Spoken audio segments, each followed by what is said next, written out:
The situation is not good, and Guillaume seems to be in bad condition. The warden says another thing, but they can't understand. Meanwhile, Sangha interrupts them and says the word mother, and Dokja asks him to get back, and she tells him that the monster just said the word mother. He is shocked that she can understand his language and wonders how she can be so fluent in the languages of the demonic species. Sangha has activated the skill, Interpretation Level 3, and he asks her what it says. She replies that it's asking them to be a mother. She wonders how she can be a mother when she is not even married yet, and Mr. Han asks why he should be a mother when he should be a father. The Warden of the Dark forwards his stem and puts it in Mr. Han's mouth. He puts his S-stem inside his body, and Dokja now releases what it meant when it said mother. He asks Sangha if she has no plans to give birth anytime soon. It is revealed that the demonic species impregnate other species with their offspring, and he is doing that process with Mr. Han. He reacts in time and cuts the stem, and the Warden of the Dagger shouts with pain. He then tries to attack Sangha, but he blocks his attack again and puts a barrier against him to save them all. But the monster attacks them again and breaks the barrier in no time. Dokja is shocked that he breaks the barrier and thinks the Warden wasn't placed there intentionally to be killed like the ichthyosaur. He is so powerful that he has no chance of beating him, and he plans to grab the treasure after waiting for the Warden to leave. However, he always has a plan B, just in case. He calls Dakibai and asks him if he is watching, and he appears there, asking how he knew about this. He replies that he should have received an item in the mail by now and needs him to give that to him. Dakibai replies this is none of his business because Bihyong Dakibai is in charge of that. Dokja replies that he is there to do Bihyong's job and asks him to see that the constellations are on edge because of what's happening. The constellation prisoner of the golden headband keeps browbeating the Dakibai Biryu, and the constellation demonic Jude of Fire threatens the Dakibai Biryu. Dakibai agrees and says he is doing this just once and is only doing this because it might make things interesting. He is notified that an item has arrived from the auction house, and it replaces the thing he gave to Dakibai earlier in the serpent's body. He demanded broken faith, and now he has obtained it. He is exempt from paying commission due to his contract. He grabs the item and is now ready to attack the Warden of Dark. Dakibai asks him if he can even fight with something like that and tells him that the thing is broken and he won't be able to use it unless he has a specific skill. This item is called Broken Faith, and it is a grade D item. He thinks he already knows that much and wouldn't have bought this in the first place if he didn't. He is notified that the equipped item is too worn out to use and its durability is too low to be effective. Dakibai is also scared of the Warden of the Dark, while Dokja releases much energy from the Broken Faith. He thinks he purchased a skill from Bihyong after he hunted the serpent and activated his skill, White Star Weapon Aura, and Broken Faith reacts to his magic power. The Blade of Faith has been activated, and when the monster tries to attack him again, he dodges his attack and swings the sword with his full might. He has cut one of his stems and thinks he has at least a chance because the Blade of Faith is the most effective weapon against demonic species. He doesn't have skills like combat sense or blade proficiency, and this skill uses up a lot of mana power. Having a mighty sword doesn't make him an excellent swordsman, but he is not a swordsman but a reader. He is notified that the effect of his attribute is improving his memory of pages he has already read. He then activates his skill, Bookmark, and rushes toward him to attack. He thinks a reader should fight like a reader. The activation time has been shortened due to the low level of the Bookmark skill, and his activation time is 1 minute. His understanding of the character is common, so his skills were only partially activated. He then activates Weapons Proficiency Level 1, reaches the Warden of the Dark, and starts cutting his stem. The Warden cries in pain, and Dokja now thinks about going to the other side. After it attacks twice as always, it pauses for a brief moment, and Dokja decides to pound on that moment. The Warden attacks in pain and speaks in demonic language, and Sangha translates it that he is asking how he knew where he would attack. Dokja says he must read a lot because there is a long way to go. Finally, he has defeated the Warden of Dark, and Dakibai is shocked to see that and asks the constellations if they saw that.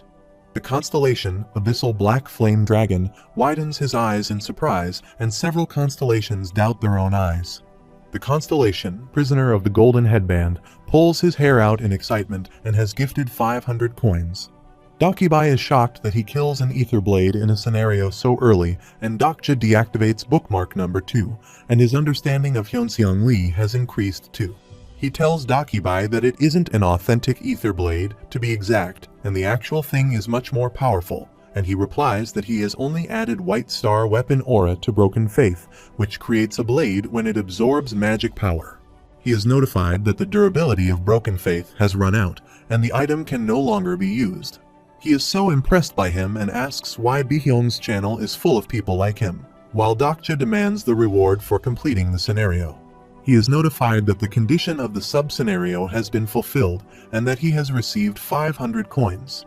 Several constellations are impressed by his master plan, and Dakibai asks him if he is not going to finish him off. Dokja replies that he doesn't believe in killing, and he doesn't enjoy taking lives carelessly. While he thinks he is lying, Dakibai says he will be rewarded if he kills him, and he will be the first to kill a tier 7 demonic species, which would grant him over 7,000 coins. The constellation, Demonic Judge of Fire, is impressed by him, and he has gifted 100 coins. Dakibai asks him to kill the warden, and he will get 7,000 coins, but he again refuses to kill him. The constellation, Secretive Plotter, smiles at him wickedly and gifts him 100 coins. Dokja says he needs to open some treasure chests. In the meantime, Mr. Han stabs his weapon in the warden's chest, and the demonic species, the Warden of the Dark, has been slain. He laughs and says he can also become strong because he is the first to successfully hunt a tier 7 demonic species monster. He has received 8,000 coins, and his contributors are Dokja Kim and Myunggo Han. Mr. Han laughs at him and says this is precisely why people like him always end up on the bottom, while he is notified that many constellations have noticed his existence because he has defeated the Warden of the Dark. He is surprised to see a large number of messages and asks Dokja what they are about. Dokja says he didn't finish him off on purpose, and it is revealed that demonic species monsters are connected to the demon kings they worship through the dark root and inherit a portion of their power. Therefore, killing a demonic species monster would make him the target of the demon king's hatred. The curse of the god of wrath and lust will produce his greatest nightmare come true, and he doesn't know what will happen, but Mr. Han will experience something horrific.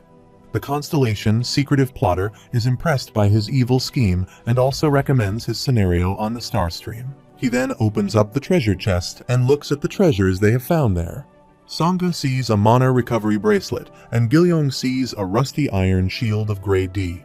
They think the pieces of equipment are not as extravagant as they expected, and he thinks it's probably because the protagonist who left for Yaksu yesterday already took his fill. However, there is still one more to go, and they find another item named Mana Brazier, which is a maximum of 1 per incarnation. He thinks he might know what it does and thinks it is actually a key item of the current scenario. He then cooks ground rat leg on it, and Sangha asks him if he thinks it is okay to eat it. He tastes it and says it is okay to eat, and they also cook rat legs for themselves. Several constellations are smacking their lips, and Dokja thinks reading about it and actually tasting it are two different things. Mr. Han interrupts them and asks him for permission to cook his piece of meat. He also apologizes to him for his behavior, but he asks him not to mind him and dig in. He says he needs to eat to store up the energy to fight his curse, and they all start eating there. After a while, Sangha asks him how he knew about all this, and he even knows how to cook a monster that they have never seen before. She says it is probably because he has read a lot of fantasy web novels, and all she can do is stuff her face with the food he risked his life for. He says she could understand the monster from earlier because she has been studying hard to learn foreign languages. Sangha observes he has been staring at the box for some time now, and she asks him if he is going to use that for something later. She tells him there is some writing on the surface, and Dokja wonders if she can even read that language. She read the words written on the box, and Dokja thanked her for deciphering the words. From his memory, the first to discover a random item box was the Flying Fox, and even Junghyuk, who took the other Mana Brazier, wouldn't have known that the real treasure there was this black box. Sangha says he can keep all the items they find there for himself, which is the right thing to do. Dokja thinks there is a strange box they find if they wander the early scenarios. He puts an object into the box and places the tier 7 demonic species monster core that he got from the Warden of the Dark, along with Broken Faith. He thinks no one knows that it is a limited edition premium item, and Dakibai tells him that if he places low-grade items into the box and closes the lid, it spits out a guaranteed high-grade item.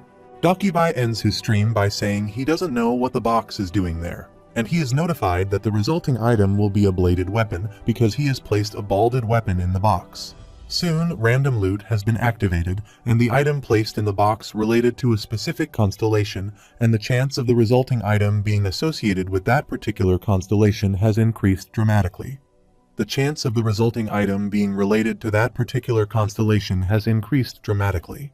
Dokja thinks he will be fine with anything higher than a grade, and is notified that a high-grade item has emerged. The remaining number of uses for the rando item box has been reduced to 0. He thinks it was a premium item that the Star Stream's management center recalled because any item that gave him a higher grade item in return for a lower grade item could threaten the scenario's balance. He takes out a sword, which is called an Unbreakable Faith, and it is a Constellation artifact. It once belonged to the hero Kaizenix, who led Grunted into the Grand Age of Magic in the past. Sangha says it is a fantastic item, and he is shocked to see a Constellation artifact, and it's way above an alphabetically graded item. He again asks them if it is okay for him to keep them, and they ask him to keep them all. He is notified that he has obtained an artifact, and the owner of the artifact has become curious about him. He then asks them to head back because there are plenty of ground rats where they came from, so they will only need to take the mana brazier back with them. Gilyong calls him and says there aren't any insects around, and they find out that all the insects explode because of the Warden of the Dark. Gilyong says there is one monster there, but he utters some words that they can't understand. Suddenly, he releases an immense amount of energy, and Sangha tells him that something's wrong with Gilyong. His nose starts bleeding, and he screams in a loud voice. Many high-tier monsters are above ground because the vibration is coming from above. He calls Gilyong and asks him to snap out of it, and he thinks he is trying to channel a monarch species insect right now. He asks him to stop using his skill at once, and he comes into consciousness and stops his connection with the monster. Dokja is shocked that he managed to summon a monarch species insect, and they almost got buried alive. He then forbids him to use his skill for a while, and asks him not to use it again until he says so. He says they will get lost if they enter the black tide right now, and they should wait a little and move on when a tiny insect appears in the area. Sangha says if they need to find their way back, then she can help because she has skills similar to Gilyong's. It's a skill that lets them find a way using a thread, and she tried the thread to do something earlier when the ground rats kidnapped them. Dokja asks her about her personal attributes, but she hesitates to tell. Dokja understands her reasoning and asks her never to disclose her unique attributes. Dokja thinks it seems that she made an additional pledge when she signed her Starstream contract, which forbids her from leaking any information, and if she does, it would cost her life. He doesn't know which constellation she is signed to, but it looks like her constellation has decided to train her. He thinks he could find out if his character profile skill worked, and he again tries to see her character profile, but it says she doesn't have a registered character profile. He is then notified that the system is currently collecting information on the target character, and he finds it strange because he has never seen this message before. In the meantime, the channel again opens and old Dakibai appears there, saying Black Dakibai messed up the channel. He greets them all and asks them what they did when he was away. After some time, they go back to Huiwan and Hyunseong, and he gives them meat so that Huiwan recovers some health. Dakibai says he noticed that he had accomplished some amazing feats while he was away. He is talking to him through telepathy and says this is Dakibai communication, a mode of communication used by the Dakibai, and only Dokja can hear what he is saying when he is using this. However, it's a violation of the rules for him to use this skill on an incarnation such as himself. Dokja asks him if he was recalled because of him, and he replies that the management gave him a warning because he shut off his channel abruptly and left the advertisement running for too long. He exclaims he has made up his mind not to pay attention to minor things like that, and a few trips to the management center aren't a big deal for him. Dakibai asks him how he knew about the random item box, and he is also surprised that a remnant of his embarrassing past still exists. He is angry that the item box was there because of him and thinks he shouldn't be so greedy at that time. Huiwen calls him and says he seems to have obtained a lot of new items, and he replies that he has obtained a few. Hyunseong likes the shield and is notified that he has begun to show some loyalty towards him.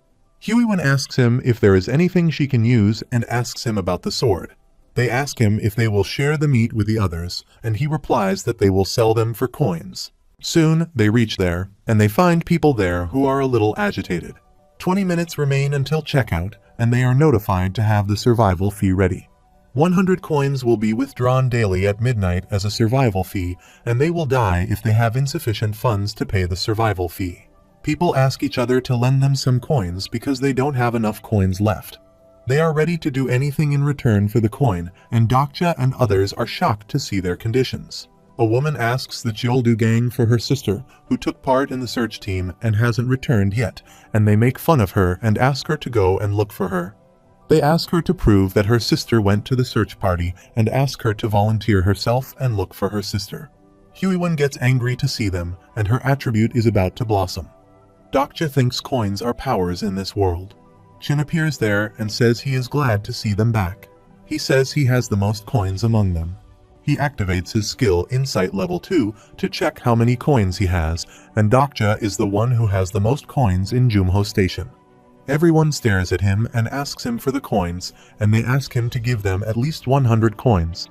Chin calls him and says he doesn't have enough coins to help all these poor people, but he has a lot of coins and asks him if he will let them die.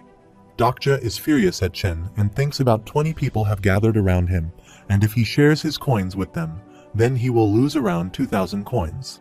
But if he doesn't share his coins with them, then he will become a villain, and he wonders how many of them actually deserve his help right now.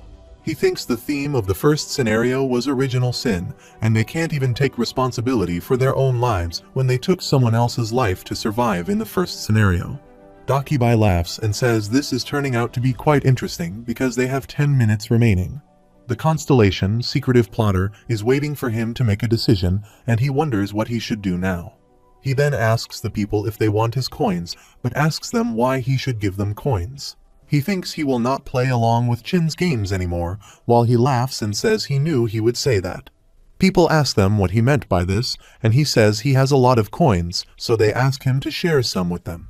Chin says he has been like this since the moment he arrived, even selling the food he brought with him for coins, and says many people there could have survived if they hadn't bought that food from him. The people start shouting at him and asking him to return their coins while Songha and Hyunseong try to calm them. Chin calls him and says he will give him a last chance and asks him to return the coins to those people. He asks what he will do if he refuses, and he asks his men to attack them, saying things will get ugly quickly. They ask each other to kill him and get their coins back. One of them tries to attack him with his sword, but Doctor reacts in time and cuts his arms in just one slash. The man cries in pain and asks others for help, and Doctor calls them pathetic and asks them if they really blame him for this situation. He checks his character's summary and finds out that his name is Min Sang-han and his personal attributes are shared. He observes that his stats are pretty high for ordinary gangsters and says they all know that what's happening right now has nothing to do with him. They are just doing this because they are scared of the gangsters and they know exactly what's wrong and that their lives are at stake, but they are stronger than they are. They fear them because they have more coins and higher stats than them. Chin calls him and asks what he is trying to say, and Dokja asks the people why they have more coins and higher stats than them. He is notified that the incarnations around him are getting agitated, and a man asks Chin how he got so many coins. He replies that he sold many things.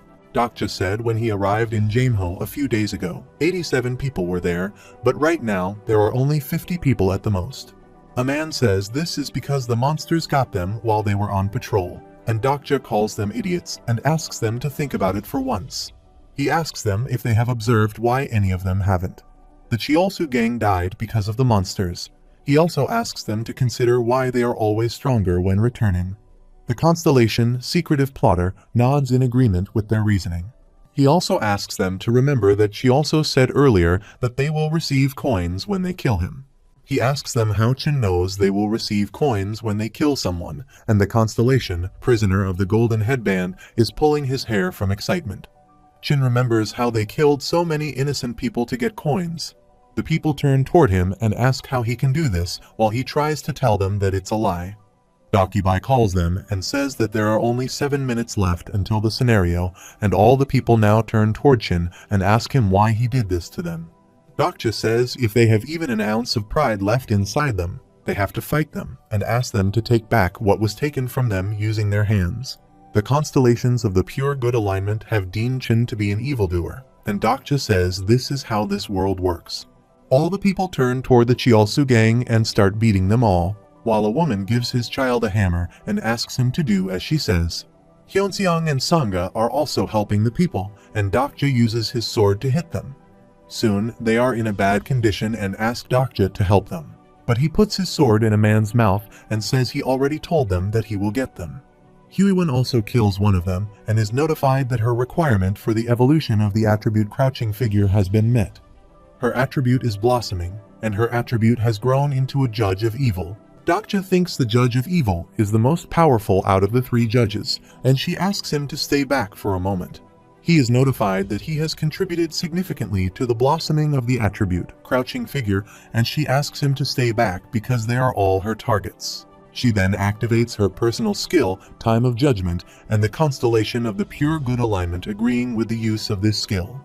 She then starts the Time of Judgment and attacks them, while Chen wonders why they have the upper hand this time. He looks for his people and wonders where they are all, but is shocked to see Huiwen's power. She is killing his man brutally, one after the other, and everyone is staring at her shockingly. Soon he kills everyone and reaches Chen, who is seeing the corpses of his men. She glances toward Dokja, and he nods her head. Chen sees him and smiles, and is about to say something when Huiwen attacks him and kills him. They have killed all the people of the Chiolsu gang, and the constellations of the channel are experiencing intense ecstasy. Their time has finished, and their survival fees will now be collected, while surprisingly, Hyunseong and Gilyong are just watching Huiwen. She sits to the ground and is thinking about something. Dokja gives her a hand and asks her to get up, saying the scenario has only just begun. She gets up, and all of them are notified that 100 coins will be withdrawn daily at midnight as a survival fee. The survival fee will be collected until the second main scenario is cleared. Another notification appears there saying they have entered the second scenario area and have to find and move to the location where the scenario will be activated. After last night's incident, most of the survivors left Jumho Station. There are about 5 people left, excluding their group. Huiwen asks them if they are sure they won't come with them, but they refuse, saying they will go their separate ways and have some coins left. Dokja is sure they will get by since they were strong enough to survive last night, and Huiwen then asks them to go with them. Huiwen didn't ask if she could come with them since it was a given, and Huiwen Jian, the judge of evil, had become their new ally. Mr. Han has disappeared without a trace, and now it's time they left Jumho Station behind for their next destination. After some time, Huiwen punches him, gives him 1,500 coins, and says it's his share, and she should feel bad if she keeps all to herself and has already given everyone else their share. She was the one who earned the most coins last night, and Dokja says he wouldn't have done that if he was her. The constellation, Demonic Judge of Fire, is delighted by his camaraderie, and the constellation, Abyssal Black, Flame Dragon, smiles wickedly because he is the one who gets the most coins. Dakibai gave him his share of the coins he was gifted this morning, and many coins were gifted because of the battle. He obtained 23,050 coins from Dakibai, hoping he would forget about that. Because of the earnings, he could increase his stats, and he spends 1,200 coins on stamina and 1,600 coins on strength, and his muscles are now overflowing with power. Moreover, he also spends 400 coins on agility and begins to feel more agile now. He has spent 4,400 coins in total, including some to increase his mana to keep using the White Star weapon aura. He can now increase his earnings by increasing the level of Dakibai's channel and drawing in more constellations. Their next destination will be the perfect stage for that. With this, they are notified that the second main scenario is activated, and they have to get through the tunnel and meet with the survivor of the first shelter zone. They are surprised to read about a shelter zone and wonder where it could be referred to. Huiwen says the next central shelter zone is Chungnuro Station. Many monsters are underground, and they get tired of fighting them all. She thought it would be a breeze since Chungnuro was only 3 stations away. Dokja thinks the tunnel was infested with ground rats as expected, and they have been fighting them off the entire way, so everyone must be tired. They stay at Dongguk University, and he asks everyone to stay there for a bit. The people who were in a hurry might have left something valuable behind.